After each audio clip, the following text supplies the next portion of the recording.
আসসালামু আলাইকুম। আজকে আমরা জানব ৬ মাস বয়সী শিশুর ওজন বাড়ানোর জন্য কি কি নিরাপদ ও পুষ্টিকর খাবার দেওয়া যায়। চলুন শুরু করি। ৬ মাসে এসে শিশুদের বুকের দুধের পাশাপাশি একটু একটু করে সলিড খাবার দেওয়া শুরু করা যায়। কিন্তু প্রথম দিকে যেসব খাবার দিতে হবে সেগুলো হতে হবে হালকা, সহজপাচ্য এবং পুষ্টিকর।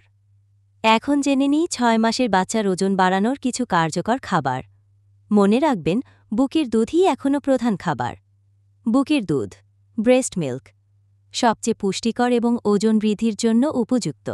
দিনে বারবার খাওয়ান। চালের পাতলা খিচুড়ি, চাল প্লাস মুগ ডাল প্লাস সামান্য ঘি, সহজে হজম হয় এবং ওজন বাড়ায়। মিষ্টি আলো, সেদ্ধ করে মিহি করে দেওয়া, উচ্চ ক্যালোরি ও আঁশ সমৃদ্ধ, শিশুর হজমে সাহায্য করে।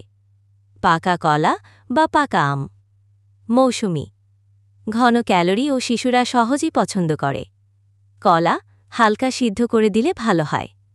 সুজি, সুজির খিচুড়ি বা সুজির হালুয়া, দুধ বা পানি দিয়ে রান্না করে দিতে পারেন। সামান্য ঘি যোগ করলে পুষ্টি বাড়ে।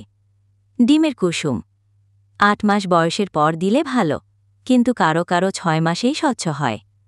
প্রথমে ১/৪ চা চামচ দিয়ে শুরু করুন। সেদ্ধ করা সবজি, গাজর, কুমড়া, আলু, ভালোভাবে মিহি করে পিউরি বা পেস্ট করে দিন।